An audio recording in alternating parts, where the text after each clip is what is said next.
Veteran day के अवसर पर आज अखनूर में आप सबके बीच आना मैं मानता हूं कि हमारे लिए बहुत ही एक प्रसन्नता का विषय है।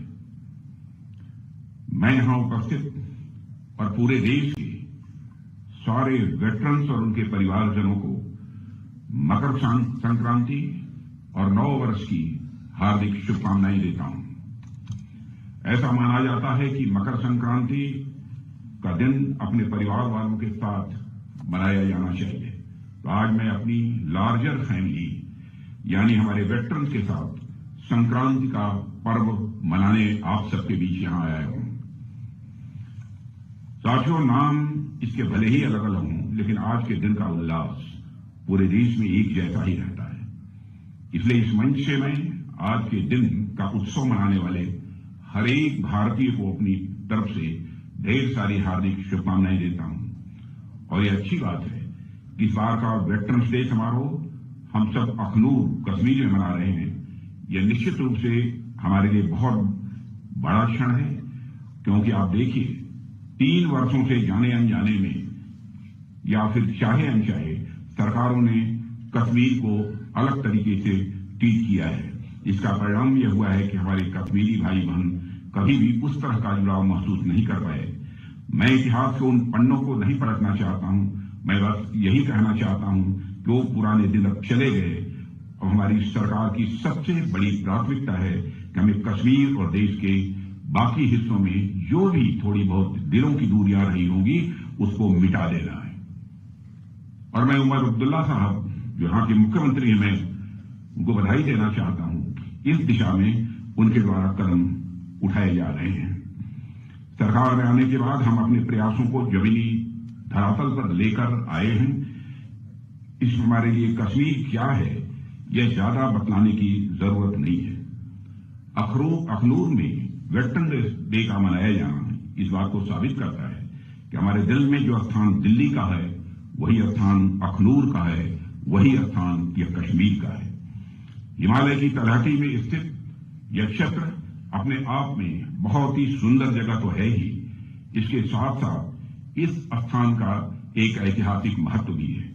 कहा जाता है कि यहां की गुफाओं में पांडव अपने वनवास के दौरान रुके थे। जिस म्यूजियम का आज मैंने लोकार्पण किया है उस म्यूजियम में इसे दर्शाया गया है। भगवान परशुराम का भी इस धरती से नाता रहा है। लेकिन साथियों, पर्यावरण की सुंदरता को समेटे हुए यह स्थान क्लाइमेट की दृष्टि से भी कहीं ज्यादा दुर्गम भी है। भारत के अलग अलग क्षेत्र से लोग इस स्थान पर आते हैं, यहाँ की प्रकृति का वह आनंद उठाते हैं। लेकिन एक बात यह ध्यान देने वाली है कि जो भी व्यक्ति इस स्थान पर आता है वह इसका अनुभव कर पाता है कि यहां पर रहना कहीं ज्यादा चुनौती भरा काम है। लोग तो कुछ दिनों के लिए आते हैं, घूमकर चले जाते हैं, लेकिन आप सब ऐसी जलवायु में भी, ऐसे माहौल में भी तमाम चुनौतियों के बावजूद एकदम मजबूत मुस्तैद होकर हमारी सीमाओं की सुरक्षा करते हैं। मैं समझता हूं ये अपने आप में बहुत बड़ी बात है। यहां पर हमारे सारे वेटरन्स मौजूद हैं। बहुत बड़ी संख्या में हमारे सेना के जवान भारत की सीमाओं की रक्षा करने के लिए और आतंकवाद को शिकस्त देने के लिए अपना बलिदान भी देते हैं। मैं कभी यदि विचार करता हूं कि क्या कारण है, कौन सी वह भावना है कि हमारे सेना के जवानों को देश की सीमाओं की सुरक्षा के लिए अथवा इस आतंकवाद से मुक्ति दिलाने के लिए अपना सर्वस्व न्यौछावर करने की प्रेरणा देती है, तो स्वाभाविक रूप से मैं इस नतीजे पर पहुंचता हूं। मान, सम्मान, स्वाभिमान हर मनुष्य के हृदय की यह बलवती भावना होती है। व्यक्तिगत सम्मान, मान यह होता है, स्वाभिमान होता है। परिवार का और समाज का जिसमें हम पैदा हुए हैं उसका भी मान, सम्मान, स्वाभिमान होता है। जिस देश के हम नागरिक हैं उसका भी एक मान, सम्मान, स्वाभिमान होता है। मान, सम्मान, स्वाभिमान को लेकर ही शायद यह भावना लोगों के अंदर पैदा होती होगी। हम अपना प्राण न्यौछावर कर देंगे, लेकिन अपने देश की सीमाओं की सुरक्षा करके ही रहेंगे, यह संकल्प उनके मन के अंदर पैदा होता है। जिस समय हमको आजादी हासिल नहीं हुई थी उस समय चंद्रशेखर आजाद, सरदार भगत सिंह, अशफाकुल्ला जैसे जवानों ने हंसते हंसते भारत माता की पैरों में पड़ी बेड़ियों को काटने के लिए अपना सर्वस्व बलिदान कर दिया। कौन सी वह प्रेरणा थी जिसने उन्हें अपना सर्वस्व बलिदान करने की भावना उनके अंदर यह पैदा की।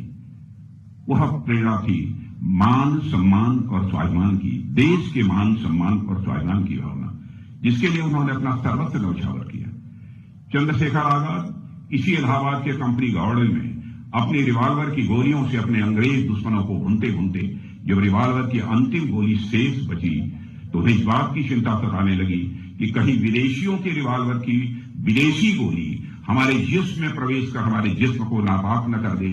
इसलिए उन्होंने अपने रिवॉल्वर की अंतिम गोली अपने ही सीने में दाग लेने का काम किया था। तब जाकर यह भारत आजाद हुआ है। कौन भूल सकता है उस अशफाकुल्लाह खां को? 21 साल की जवानी थी। मां कहती थी बेटा शादी कर ले, लेकिन अशफाकुल्लाह के दिल में तो आजादी हासिल करने की दीवानगी थी। बार बार वह मां के आग्रह को टाल देता था। लेकिन अंग्रेजों की हत्या करने के मामले में जब फांसी की सजा हुई, फांसी के तख्त पर ले जाया गया, तो मजिस्ट्रेट ने पूछा, बोलो अशफाकुल्लाह, तुम्हारी अंतिम मुराद क्या है? जो भी तुम्हारी अंतिम मुराद होगी, यह संदेश तुम्हारी मां तक पहुंचा दिया जाएगा। बहादुर अशफाकुल्लाह, राष्ट्रीय स्वाभिमान के धनी अशफाकुल्लाह खां ने मुस्कुराते हुए यह कहा कि मेरी मां की अंतिम इच्छा थी कि अशफाकुल्लाह उसका बेटा शादी कर ले। आज मैं यहां पर खड़ा हूं, जाकर मेरी मां तक यह संदेश पहुंचा दे कि तुम्हारा बेटा आज फांसी के तख्त पर खड़े होकर तुम्हारी मुराद पूरी करने जा रहा है। यह स्वाभिमान की भावना थी, राष्ट्रीय स्वाभिमान की भावना थी, जिसने चंद्रशेखर आजाद, सरदार भगत सिंह, अनगिनत ऐसे लोग हैं जिनको कि देश के लिए अपना सर्वस्व न्यौछावर करने की प्रेरणा दी। और मैं मानता हूं कि हमारे देश की सीमाओं की सुरक्षा में भी जिन लोगों ने अपना बलिदान दिया है, सेना में शामिल होने का जो फैसला करते हैं, उनके अंदर भी यही राष्ट्रीय स्वाभिमान की भावना है जो उन्हें प्रेरित करती है। जानते हैं हमारी जिंदगी कभी भी जा सकती है, और इस सच्चाई को समझते हुए भी वह सेना में शामिल होते हैं, अपना बलिदान देते हैं, भारत के आन बान शान की व सुरक्षा की अपनी जिम्मेदारी का बखूबी यहां पर निर्वाह करते हैं। आज यदि वेटरन्स डे पर यहां पर मौजूद हूं तो मैं शीश झुकाकर सारे वेटरन्स को और उनके सभी परिवार के सदस्यों को जहां मैं नमन करता हूं, वहीं पर आप सबके बीच यहां पर खड़ा हूं। तो जो आज हमारे बीच नहीं है, जिन्होंने देश की सीमाओं की सुरक्षा के लिए अपना सब कुछ न्यौछावर कर दिया, उनकी भी स्मृति को, उनकी याद को मैं एक बार पुनः नमन करना चाहता हूं।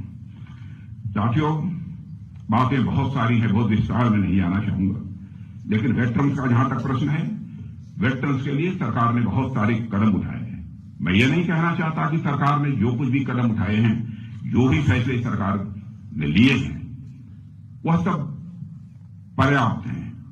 हो सकता है इससे भी अधिक की भी आवश्यकता हो, लेकिन उन सारे कदम, चाहे वन रैंक वन पेंशन हुआ, तो अन्य भी बहुत सारी चीजें, उनकी चर्चा आपके सामने हुई है।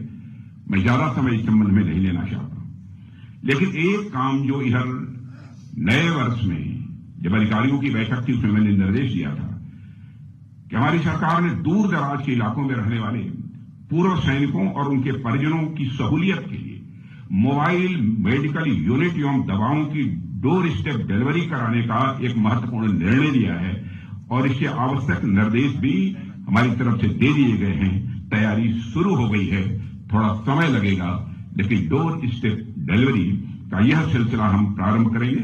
हम यह आपको आश्वस्त करना चाहते हैं। साथियों, जैसा कि आप सभी वेटरन्स अच्छी तरह समझते हैं कि 1965 में भारत पाकिस्तान युद्ध हुआ था और उसके 60 वर्ष पूरे हो गए। यह डायमंड जुबली ईयर है, हीरक जयंती वर्ष है। इसी अखनूर में 1965 में बेहद अहम लड़ाई लड़ी गई थी। पाकिस्तान की फौज ने ऑपरेशन ग्रैंड स्लैम के नाम से जो नापाक कोशिश इस अखनूर में की थी, उसे भारतीय सेना ने न केवल विफल किया, बल्कि एक नया मोर्चा खोलकर और आगे बढ़कर लाहौर तक पहुंचने में भी काफी